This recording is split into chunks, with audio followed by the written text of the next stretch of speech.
Hey YouTubers, welcome back to another episode of Bayonets of the World. I'm Mike B, and today we're going to be looking at the Polish Type 2 AKM bayonet. So if you've seen my video on the Type 1, this is going to be kind of a similar thing, but if you haven't, I'll just start from the very beginning. So in the late 1950s to early 1960s, the AK-47 was replaced in the Soviet Union by the AKM, which was just a modified version of the AK-47.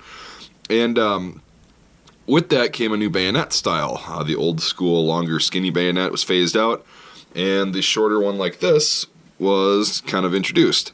So Soviet-run countries like Poland, satellite countries, also adopted the same style bayonet. This one's got a little bit of a difference, but it's very heavily patterned after the Soviet one.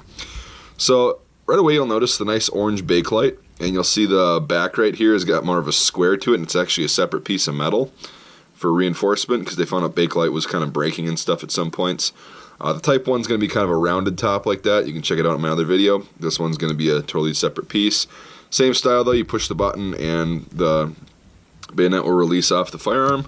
You got the frog right here. Mine's missing a little leather strap for the hand, or the handle. I don't really care about that though. Those things annoy me for whatever reason. So the frog just attaches to the belt here, attaches to the scabbard via a hook system like that. It's pretty simple, and then it wraps around the handle to hold the bayonet in place on your equipment. So this little rubber thing is kind of an interesting piece, and I'll explain that in a second. So this down here and the hole in the bayonet actually serves a purpose. If you haven't seen the Type 1 video, I'll just show you on here. You put the hole through there like that at this angle, and use the top of the blade right here to actually put these together and cut wire with. So the reasoning for this rubber thing on the sheath is to be able to cut through electrified wire without zapping yourself, because this is made of steel. Bakelite doesn't conduct electricity. I don't understand if this is actually full tang, or not full tang, but like if this connects to the back piece, because that would be kind of stupid. But anyways, that's for insulating the sheath if you're cutting through electrified wire.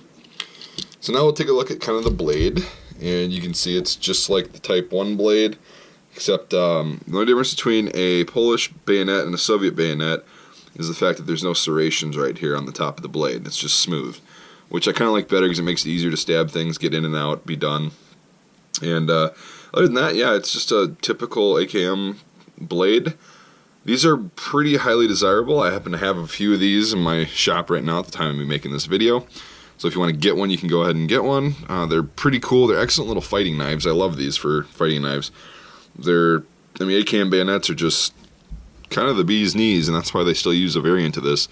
When you put this thing on the weapon, it actually faces upside down too, so you can kind of pull out and pull up at the same time.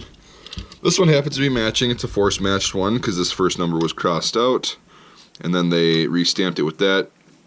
So you can see on the little handguard on the cross section up there with the bayonet ring, or the muzzle ring, it actually matches the scabbard. So yeah, anyways, that's about all I've got.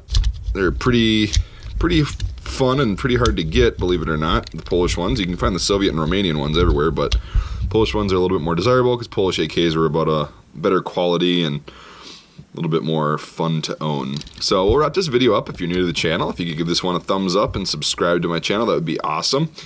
If you are already subscribed and you're a faithful watcher, I appreciate it. You guys are awesome, and I hope you liked this video. I hope you learned something.